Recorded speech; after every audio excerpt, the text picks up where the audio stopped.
Aujourd'hui, je vais tester le Redmi Note 11 Pro Plus 5G. C'est encore une nouvelle version de la série Note 11. Après le Note 11, le Note 11 Pro, on a le Note 11 Pro Plus 5G. Alors, dans la boîte, on retrouve l'habituel petit boîtier avec la protection en silicone mou transparent, le manuel, l'aiguille pour ouvrir le tiroir SIM. Il y a évidemment le téléphone sur lequel je reviendrai dans quelques instants. Et on retrouve un chargeur 120 watts, qui est probablement la seule chose un peu exceptionnelle dans la boîte. Tout le reste est très standard. On va s'attarder un peu plus maintenant sur le téléphone.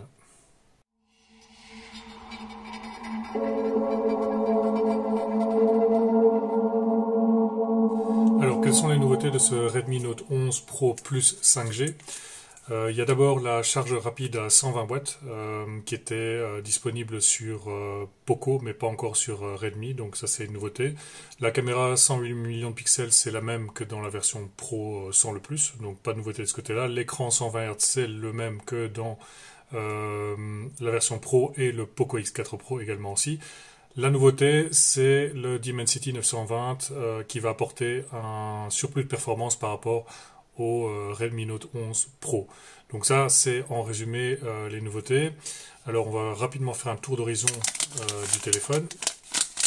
Alors ici, c'est la version verte émeraude avec une finition en dégradé à l'arrière, mais qui est très jolie. Surface très lisse également aussi. Sur le côté, on retrouve le capteur d'empreinte, le volume, comme d'habitude. En dessous, un des deux haut-parleurs, le port USB-C, le tiroir SIM qui peut permettre de contenir deux cartes SIM ou une carte SIM et une carte mémoire. De ce côté-là, il n'y a rien du tout, étant donné que le tiroir SIM est sur le côté. En haut, on retrouve la sortie audio jack, un émetteur infrarouge, un capteur de son, la deuxième enceinte externe. Façade avant, c'est un écran de 6,67 comme les autres Redmi Note quelque chose 11, avec un appareil photo frontal qui est le même que dans les autres téléphones également aussi, qui prend pas beaucoup de place. Alors les bordures seront visibles, mais elles seront pas très grandes. De façon assez globale, c'est un téléphone qui ressemble très fortement à la version normale. Donc on ne voit pas réellement de grosses différences. Le capteur est disposé un peu différemment, mais ce sont les mêmes capteurs à l'intérieur. La matière utilisée est probablement la même. La configuration est absolument identique. Donc la grosse différence entre le Redmi Note 11 Pro et le Redmi Note 11 Pro Plus, c'est la charge rapide pour cette version-là et l'utilisation d'un CPU Dimensity plus puissant que celui-ci. Donc, grosso modo, c'est la même chose, mais en plus puissant.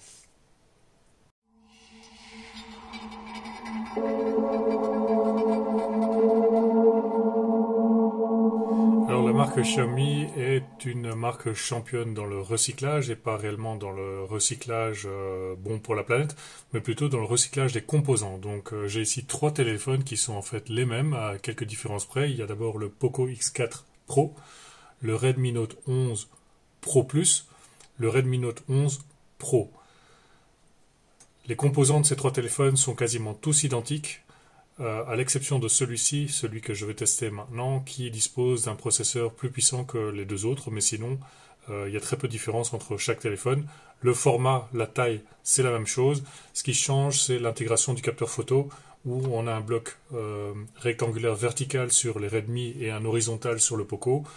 Bon, après, c'est une question de préférence. Moi, je préfère quand même l'intégration du Poco, qui est plus uniforme que le bloc assez épais qui est placé sur les autres Redmi.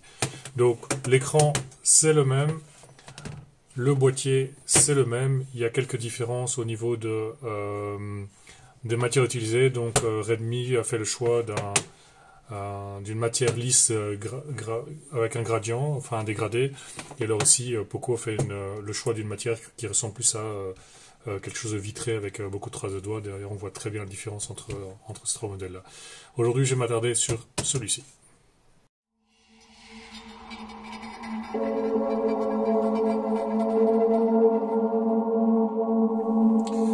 Redmi Note 11 Pro Plus a un écran de 6,67, donc c'est assez grand. C'est le même écran que le Poco X4 Pro et le Redmi Note 11 Pro, donc pas de différence de ce côté-là. Les bordures sont assez fines, ce qui n'était pas une caractéristique des Redmi il y a encore quelques générations. Il y a juste un petit capteur à selfie ici qui interrompt l'écran, mais sinon l'écran est vraiment pas mal. Donc la colorimétrie est très bonne, le contraste est très bon, la luminosité, bon, elle est bonne mais sans être exceptionnelle. Donc ici on voit que dans la lumière du studio, l'écran est tout à fait lisible. Mais j'ai mesuré à peine un peu plus de 400 candela par mètre carré, ce qui ne suffira pas pour rendre l'écran lisible dans toutes les conditions. Donc contrairement au Poco X4 qui était beaucoup plus lumineux, alors que c'est le même écran, donc là c'est une question de réglage probablement, mais la luminosité de ce téléphone-là est moins bonne que le Poco. Alors pour avoir une colorimétrie correcte, il faut aller dans les paramètres écran et ensuite schéma de couleur.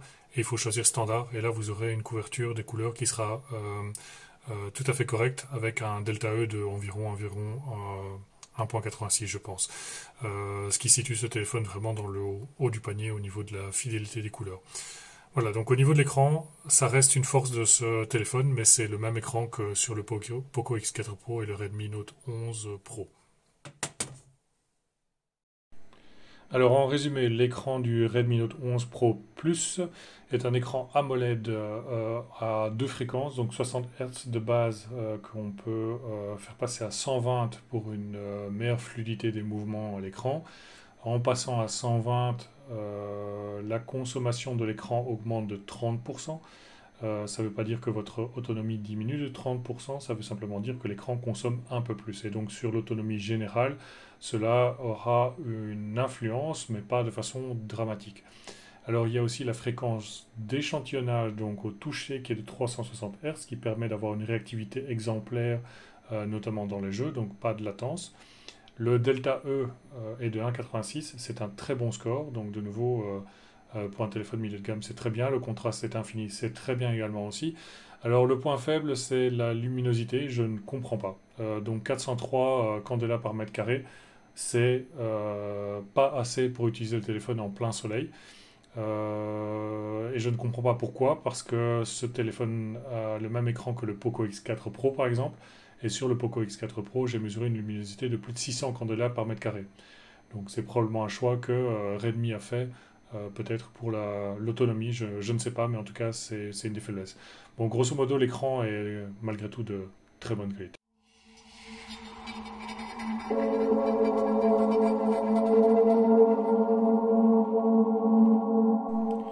Le Redmi Note 11 Pro Plus est équipé d'une batterie de 4500 mAh, c'est moins que ce que j'ai l'habitude de tester, mais c'est compensé par une charge rapide de 120 watts. Alors, ceux qui ont besoin de charger rapidement un téléphone vont trouver leur bonheur avec ce téléphone-là, parce qu'avec une charge rapide de 120 watts, on peut charger le téléphone complètement en une vingtaine de minutes.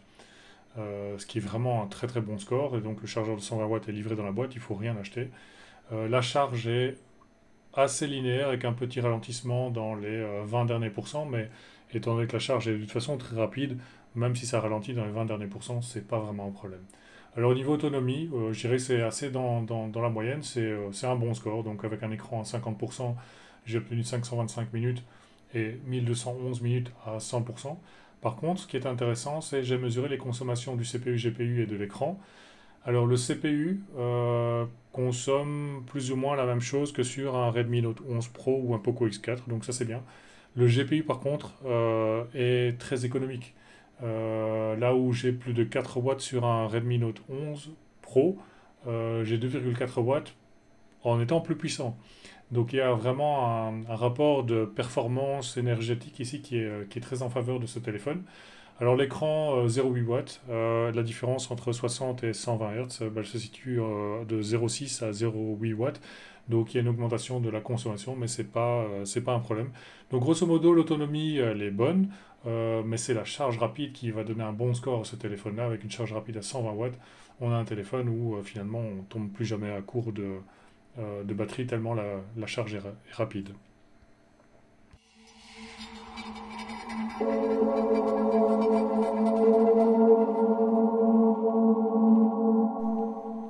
Alors, ce téléphone tourne sous une architecture Mediatek et généralement, ça se traduit par une meilleure précision au niveau du GPS. Et c'est doublement vrai pour ce téléphone. Bon, la première conséquence, c'est que le niveau de précision est bon, donc ça c'est bien. Mais l'autre point positif, c'est que ce téléphone est capable de capturer deux fréquences pour le GPS, donc les L1, L5, E1, E5A, B1 et B2A. Donc bon, ça fait plus que deux fréquences, mais par réseau en fait, ce sont deux fréquences qui permettent d'obtenir un niveau de précision plus important. Donc au niveau GPS, ce téléphone est plutôt bon.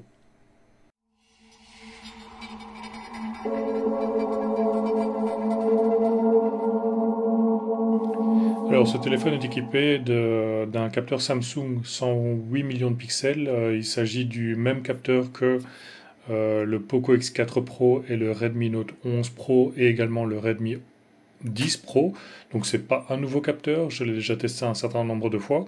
Bon, c'est pas un mauvais capteur. C'est un capteur qui produit des photos tout à fait correctes pour ce niveau de prix-là. Sauf que pour ce téléphone-ci, bah, le niveau de prix est plus élevé. Donc, je dirais que le rapport qualité-prix est plus en faveur des autres modèles que j'ai cités que celui-ci. Bon, maintenant, ça n'enlève rien au fait que ce capteur délivre des photos de qualité tout à fait correcte. Alors, je vais commencer par le capteur principal, donc le Samsung en 108 millions de pixels, pardon. Donc, les caractéristiques, c'est quand on zoome, on voit que la netteté est quand même assez bonne. Donc, on distingue bien les petites brindilles qui sortent de l'herbe ou le feuillage. Donc, ça, c'est plutôt une qualité du capteur. Les couleurs sont un peu palotes, ça c'est par contre une des faiblesses du capteur, donc la colorimétrie est un peu en dessous de la moyenne, donc les couleurs sont un peu palotes, voire un petit peu trop chaudes, qui tendent un peu vers le jaune. Alors la plage dynamique, bon elle est correcte, en même temps la photo n'était pas d'une grande difficulté, mais bon en règle générale ce que j'ai pu constater avec ces capteurs-là, c'est que la plage dynamique est de bonne qualité. J'ai pas de problème particulier d'aberration chromatique ou de déformation avec ce niveau de zoom là, il n'y a aucun problème. Alors cette deuxième photo c'est pareil, donc c'est le Samsung de nouveau. Donc on voit que en zoomant le niveau de détail est toujours très bon. Les couleurs sont de nouveau toujours un peu palotes. Et le reste des caractéristiques c'est la même chose que ce que j'ai cité pour la première photo. Je vais comparer cette photo-là avec, enfin le même endroit en tout cas, comparé avec le capteur ultra grand angle Sony MX355. Voilà. Et donc la première chose qu'on voit, ce sont les couleurs. Les couleurs sont pas palotes comme dans l'autre photo.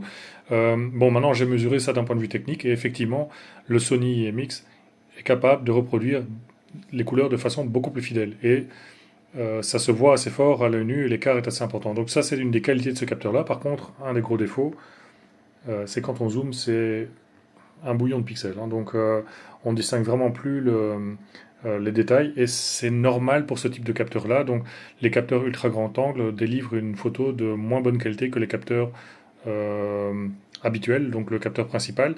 Alors il n'y a pas que ça comme défaut, on a des aberrations chromatiques, il y a des déformations, bon il y a toutes sortes de défauts dans ces photos-là. Donc ce capteur-là est un capteur secondaire à utiliser uniquement par exemple pour des photos de paysage où la netteté n'est pas très importante et où les sujets sont assez éloignés.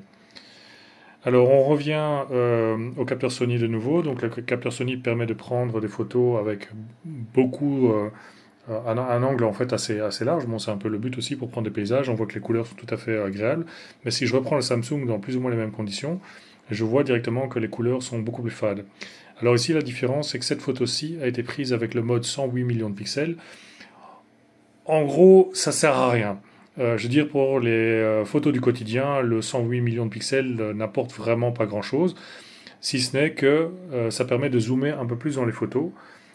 Et quand je zoome ici, on voit que en zoomant malgré tout à un bon niveau, le niveau de détail du feuillage reste vraiment bon. Donc ça, c'est l'intérêt principal d'avoir 108 millions de pixels. Mais bon, à côté de ça, c'est surtout un argument marketing. Et donc, je dirais, c'est pas ça qui doit vous motiver à acheter ce téléphone.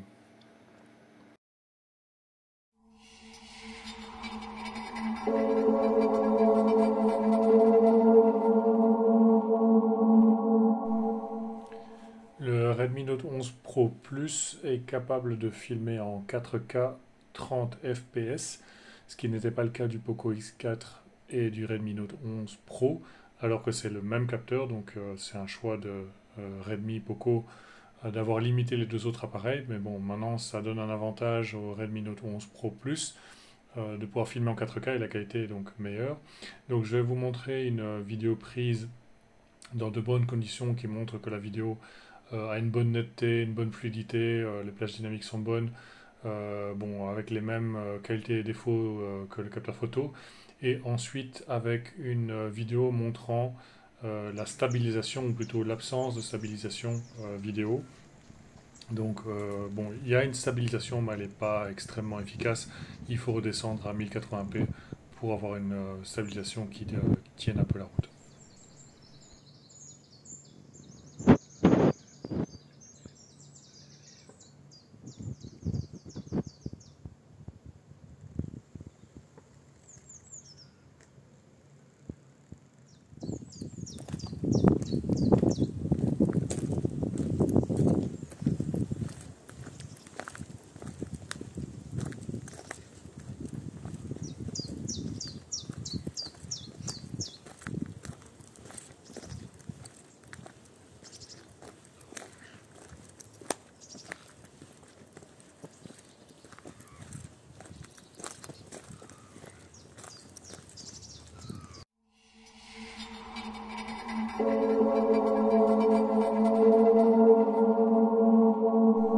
Alors, pour mesurer la sensibilité au réseau de ce téléphone, j'ai placé le téléphone à côté de ma sonde, j'ai effectué 945 mesures et j'ai obtenu un signal moyen de moins 93,53 dBm.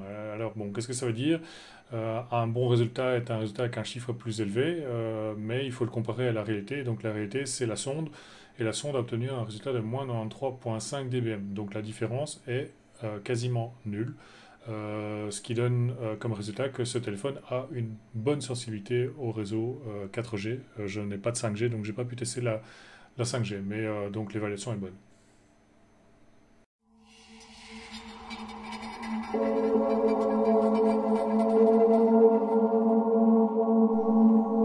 Alors ce téléphone a obtenu un bon score dans AnTuTu, ce qui se traduit généralement par de bonnes performances en jeu, et c'est effectivement le cas, vous allez le voir sur la vidéo qui va suivre. Alors j'ai utilisé PUBG Mobile pour montrer ce que ce téléphone est capable de faire. Donc avec le niveau de détail au maximum, le jeu est parfaitement fluide, on voit les décors assez loin, les textures sont bonnes. J'ai regardé le nombre de FPS pendant le jeu et j'étais généralement au-dessus de 40 FPS, ce qui donne vraiment une bonne expérience et le CPU était j'irai à la moitié, donc ce téléphone n'est pas mis en difficulté par ce type de jeu. Peut-être que pour des jeux plus gourmands, il va falloir faire un petit sacrifice au niveau graphique, mais globalement, ça fonctionne vraiment bien.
Get in the car.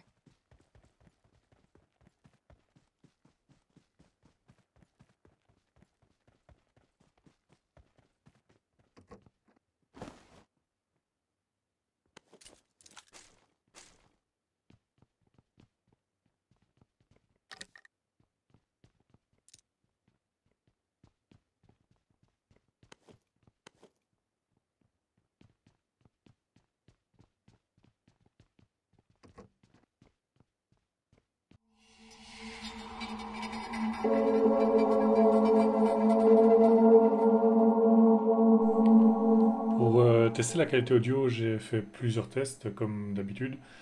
J'ai commencé par des tests de son externes, donc où, bon, comme vous avez pu le constater sur la vidéo, le volume et la qualité du son pour la musique sont dans la moyenne. Bon, ce téléphone est pourtant équipé de haut-parleurs JBL, je m'étais attendu à quelque chose d'un peu plus exceptionnel, mais bon voilà, le son est bon, mais j'ai pas remarqué quelque chose de vraiment supérieur à la moyenne. Au niveau des appels, la qualité de son est bonne, le volume est bon, donc là il n'y a rien de spécifique à redire. Au niveau du casque, par contre, donc là j'ai constaté que le volume était un peu plus élevé que la moyenne, donc de l'ordre de 3 décibels, ce qui est quand même vraiment pas mal. Mais par contre, lorsque le volume est mis au maximum, il y a clairement une distorsion du son. Donc il faut descendre d'un cran ou deux pour pouvoir bénéficier d'un son de bonne qualité. Là non plus, j'ai pas remarqué de grosses différences, je dirais, avec les autres téléphones de cette gamme de prix-là, avec notamment le Redmi Note 11 Pro ou le Poco X4 Pro. La qualité du son est tout à fait similaire et elle est plutôt bonne.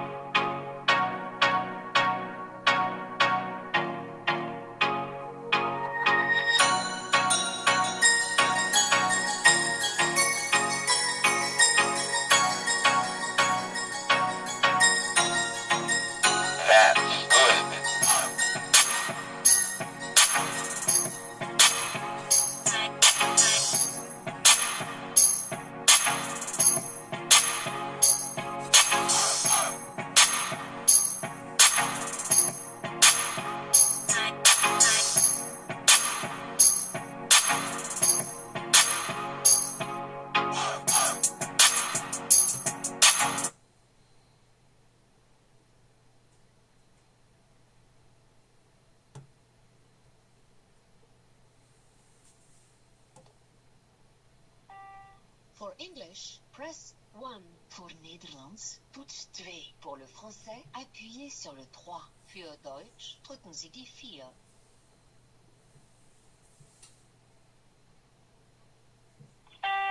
For English, press 1. Pour Nederlands, toets 2. Pour le français, appuyez sur le 3. Für Deutsch, drücken Sie die 4.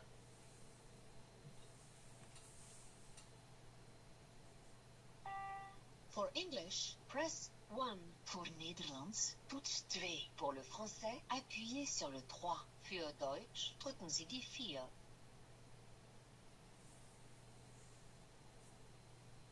Goodbye.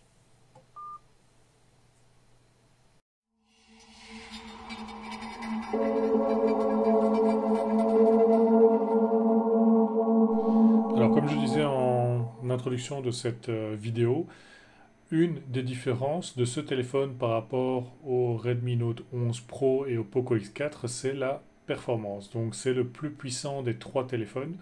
Il tourne sous une architecture Mediatek Dimensity 920 que je n'avais pas encore testé jusqu'à présent et j'ai obtenu 371 000 points sur AnTuTu. Donc ça le classe plutôt dans le haut du panier du milieu de gamme. Donc ça ne vaut pas encore un Realme GT, mais le prix n'est pas le même non plus. Alors la performance, bon c'est bien, ça permet de jouer. Il y a quelques autres éléments qui sont intéressants à noter. Le premier, c'est le gain de température. Donc habituellement, quand je fais le benchmark AnTuTu, la batterie augmente de 2, 3, voire 4 degrés. Dans ce cas-ci, elle a augmenté de 7 degrés. Alors c'est beaucoup, c'est plus que la moyenne. Bon maintenant, ça ne va pas rendre le téléphone inutilisable, c'est juste une constatation. Ce qui par contre était intéressant, et donc c'est comparable avec ce que j'ai noté dans le test de batterie, je vois que ce téléphone a une très bonne performance énergétique. Alors ça veut dire quoi? Ça veut dire que par rapport à la performance délivrée, l'énergie consommée est moins importante. Donc si je compare la puissance de calcul par rapport au nombre de watts qui ont été utilisés, j'obtiens un score de 102. Alors ça veut dire quoi un score de 102? Ça veut rien dire si on compare à rien, mais pour le Poco X4 Pro qui a des performances un peu plus basses, j'ai un score de 44. Pour le Redmi Note 11 Pro, j'ai un score d'environ 30. Donc non seulement ce téléphone est plus puissant, mais il est beaucoup plus économe que les deux autres à puissance inférieure. Donc c'est plutôt une bonne performance. Donc il est performant et il est performant énergétiquement parlant également aussi.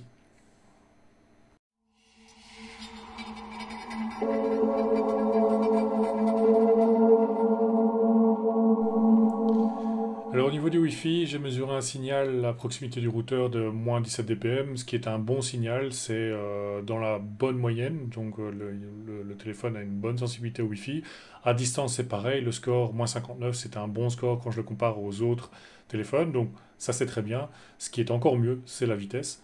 Donc il y a potentiellement une vitesse de 866 mégabits par seconde, ce qui est assez énorme. Ça fait partie des téléphones les plus rapides que j'ai testés jusqu'à présent.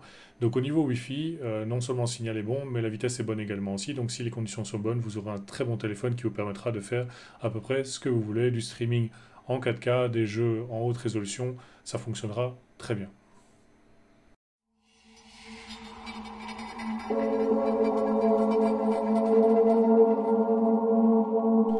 Voilà, on arrive à la conclusion après cette longue vidéo.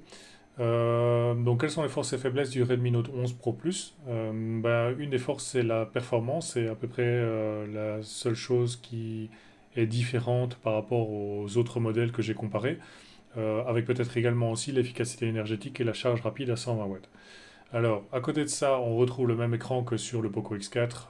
C'est un écran de bonne qualité. Le GPS est bon. Le niveau de finition est bon. La vitesse Wi-Fi est bonne. Le volume est assez élevé pour les appels, donc si vous avez besoin d'un téléphone où le son est important pour les appels, ce téléphone-là est fait pour vous. Alors du côté des faiblesses, ce ne sont pas des grosses faiblesses, en fait ce téléphone n'a pas de gros défauts, si ce n'est peut-être son prix. La distorsion de la musique à haut volume, elle est audible, donc le volume est plus élevé, mais la distorsion est plus élevée également aussi, donc il faut faire un choix. Pour une meilleure qualité de musique, il faut descendre d'un cran. Alors comme je le disais aussi, bon, le positionnement de prix, je trouve qu'il est vraiment élevé. Donc il y a effectivement des choses sur ce téléphone qui sont meilleures que sur le Poco X4 Pro, mais la différence de prix, elle est quand même vraiment importante. Alors l'autre, c'est un détail, bon évidemment, c'est pas une grosse surprise, c'est ce bloc photo à l'arrière sur les Poco ou sur les Redmi, le bloc photo à l'arrière, il est important. Donc ce téléphone est un bon téléphone, il n'a pas de défaut majeur, si ce n'est son prix. Donc j'irai à moins d'être pressé de l'acheter, et, surveiller le prix.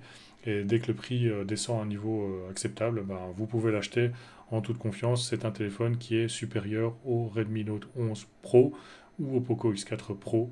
Mais aujourd'hui, le prix est trop élevé. Voilà.